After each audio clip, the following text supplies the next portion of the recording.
Jai Hind everyone, welcome back in our YouTube channel Defense Exam Point. So today in this video we are going to discuss about the forces acting on aircraft. So that is the part 13 of Air Wing NCC specialized subject to cover the syllabus of best cadet. So अगर आपने अभी तक हमारी पुरानी videos नहीं देखी हैं तो डिस्क्रिप्शन में प्लेलिस्ट का लिंक दिया हुआ है, आप एक बार चेकआउट कर लीजिएगा। सो इन प्रीवियस वीडियो हमने लिफ्ट एंड ड्रैग के बारे में पढ़ा था, बट इसमें हम फिर से उसको दोबारा ब्रीफली में पढ़ेंगे। एंड इसके साथ साथ there are 4 forces that act on a aeroplane and make them to fly. So इसके बाद जो वेट एंड थ्रस्ट वाला फोर्स है उसको भी हम यहाँ पर पढ़ेंगे। So without wasting much time let's start the video. So friends, जो भी एयरक्राफ्ट हमारा उड़ता है या फ्लाई करता है तो उस पर जो हमारी 4 फोर्सेस लगती हैं जो उसको कैपेबल बनाती हैं उड़ने के लिए, है ना। तो यहाँ पर हम बोल सकते हैं उड़ने के लिए या टेक ऑफ के लिए, लैंडिंग के लिए या रनवे पर चलने के लिए या कुछ भी, है ना। तो उसके लिए जो है 4 फोर्सेस हमारी एक्ट करती हैं उस एयरक्राफ्ट पर। So that are lift, weight, thrust and drag.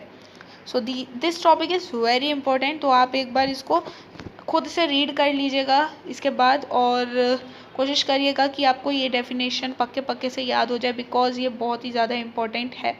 So lift is a positive force cause by the difference in air pressure under and above wing. So एक बार मैं आपको डायग्राम के साथ समझा देती हूँ। सो फ्रेंड्स, यहाँ पर आपको दिखाई दे रहा होगा कि ये जो वर्टिकल फैक्टर वाला है इसको हम लिफ्ट कहते हैं, जो कि हमारे विंग के नीचे से जो फोर्स लगाया जाता है, जिसकी वजह से जो एयरप्लेन है हमारा वो उड़ने के लिए या ऊपर उठने के लिए हेल्प करता है जिसे। ये जो वेट है, जो कि एरोप्लेन का वेट या किसी ऑब्जेक्ट या मास जो भी हम बोलना चाहें, उसका जो वेट उसको डाउनवर्ड डायरेक्शन में ग्रेविटी के टूवर्ड्स द ग्रेविटी खींचता है, पुल अप करता है। ये हमारा यहाँ पर जो फोर्स लगती है उसको हम वेट बोलेंगे। ड्रैग जो हमारा एयर रेजिस्टेंस है, ओके, तो वो क्या करता है, हमारे उसको पीछे खींचने की कोशिश करता है। तो वो जो फोर्सेस हमारी along the direction of air flow जो जाता है वो ड्रैग होता है। एंड जो हमारा एयरप्लेन है वो आगे की डायरेक्शन में मूव करता है with the help of flat slate and वो फ्लैप एंड स्लेट, वो अभी हम आगे वीडियो में पढ़ेंगे। तो किस तरह से जो थ्रस्ट है जो फॉरवर्ड डायरेक्शन में एरोप्लेन को मूव कराता है, उस फोर्स को हम थ्रस्ट कहते हैं। तो ये बहुत ही ज़्यादा इंपॉर्टेंट है, आपको इसका डायग्राम भी ध्यान रखना है, और इसके साथ साथ ये जो फोर्सेस है ये कौन सी फोर्स कहाँ पर लग रही है, इन चीज़ों को नेम ध्यान रखना है। बिकॉज मोस्टली जो स्टूडेंट होते हैं वो इसमें कन्फ्यूज़न कर देते हैं, लाइक थ्रस्ट यहाँ पर और ड्रैग यहाँ पर, कुछ इस टाइप से। तो आपको वो जो सब चीज़ें हैं उनको ध्यान में रखनी है। सो यानी जब किसी ऑब्जेक्ट पे जो फोर्स लगाई जा रही होगी, जहाँ से भी जो फोर्स है वो हमारी जो हायर लगेगी, तो नेट फोर्स वो उसी के अकॉर्डिंग जो है एरोप्लेन हमारा काम करेगा। सो एक बार आप इसको पढ़ लीजिएगा और आगे चलते हैं। Lift and drag are the most important component of aircraft in level flight. They act on 90 degree to each other.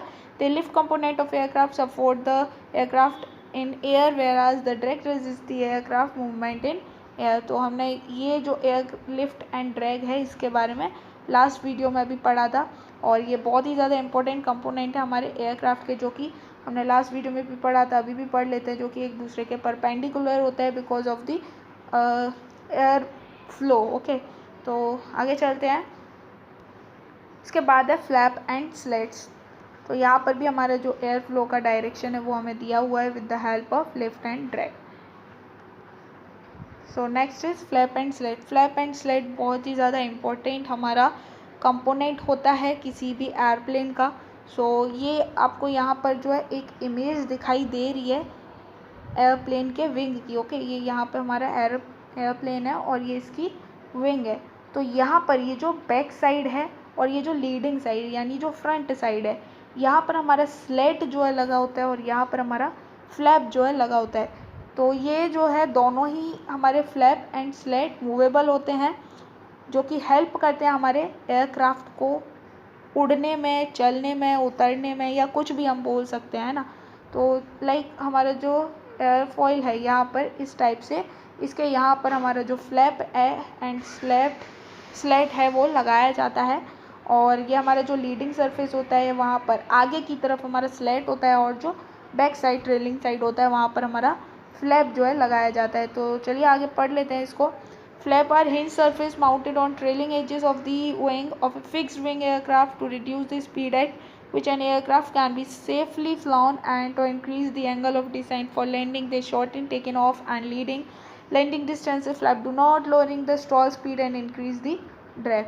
And slat are aerodynamic surfaces on the leading edge of wing of fixed wing aircraft when developed allow the wing to operate at higher angle of attack. तो मैं आपको एक बार बता देती हूँ, like यहाँ पर हमारा ये एरोफॉइल है, ओके, और यहाँ पर हमारा फ्लैप है एंड यहाँ पर हमारा ये स्लेट है। सो जब हमारा जो एयरक्राफ्ट होता है जब वो मूव करता है तो ये जो हमारा फ्लैप एंड स्लेट है इसकी वजह से जो है हमारा क्या होता है, ये दोनों भी मूव कराते हैं जब हमें लैंडिंग करना होता है या टेक ऑफ करना होता है ना। लाइक हमारा ये जो फ्लैप है, अगर हम इसको स्लेट है तो अगर हम इसको इधर की तरफ कर देते हैं तो यहाँ पर जो हमारा एंगल ऑफ अटैक होता है वो काफ़ी ज़्यादा बढ़ जाता है और इससे जो कोफिशिएंट होता है लिफ्ट का वो इंक्रीज़ हो जाता है। और जो हमारा कोफिशिएंट अगर लिफ्ट का इंक्रीज़ होता है तो हमारा यहाँ पर जो लिफ्ट है वो इंक्रीज़ होता है और जो एयरप्लेन है उसको उड़ने में हेल्प मिलती है। ओके, सो ये हमारा जो फॉर्मूला है ये बहुत ही ज़्यादा इम्पोर्टेंट है। तो ये यहाँ पर हमारा L equals to half rho V square S C. So that is rho is air density and L is a lift produced by an aircraft. V is indicated to a speed and S is for surface area and CL is the coefficient of lift. तो आपको ये सब बहुत ही ज़्यादा ध्यान में रखना है। और स्लाइड हमारा जो कि क्या होते हैं लीडिंग साइड होते हैं एयरफॉइल की एंड जो फ्लैप होते हैं वो ट्रेलिंग साइड होते हैं। Okay, type of slats there are 3 types, automatic, fixed and powered. तो नाम से ही आपको समझ आ रहा होगा बेसिकली यहाँ पर हमारे जो हैं स्लेट्स लगाए हुए हैं। ऑटोमेटिक जो हमारे एयरप्लेन में फोर्स को रिड्यूस करने में हेल्प करते हैं जिससे वो क्या कर सकता है, लिफ्ट या टेक ऑफ या लैंडिंग में हेल्प करता है। फिक्स जो कि हमारे मूवेबल नहीं होते हैं और पावर्ड जो हमारे कंट्रोल पायलट जो हमारा होता है वो इन स्लेट्स को कंट्रोल करता है। स्टॉल क्या होता है, स्टॉल बेसिकली हमारा लिफ्ट जो है ना, लिफ्ट को रिड्यूस करने में एक एंगल ऑफ अटैक इतना इंक्रीज़ कर देना कि जो लिफ्ट है वो क्या हो जाए, हमारी काफ़ी ज़्यादा रिड्यूस्ड हो जाए और जो हमारा एयरक्राफ्ट है वो नीचे की तरफ आ जाए या लैंड कर जाए। ओके, तो ये होता है हमारा स्टॉल, है ना। तो एक बार स्टॉल को आप एक बार पढ़िएगा, मैंने आपको एक ओवरव्यू दे दिया है जिससे आप समझ सको कि क्या बेसिकली इसमें है। सो बेसिकली अभी हमने इसमें पढ़ लिया है स्टॉल के बारे में एंड यहाँ पर हमारा दिया हुआ था या स्लेट और फ्लैप के बारे में। यानी जब भी हमें किसी भी एयरक्राफ्ट को बहुत ही कम टाइम में सडन जो है हमको लैंड कराना होता है तो हम उनको जो फ्लैप एंड स्लेट है उसका यूज़ इजीली कर सकते हैं। या थ्रस्ट के बारे में यहाँ पर हमने पढ़ा था, जो हमारा फोर्स जो है आगे बैक फ्रंट साइड हमारे एयरक्राफ्ट को फॉरवर्ड डायरेक्शन में पोजेस करता है with the help of Newton second and third law of motion.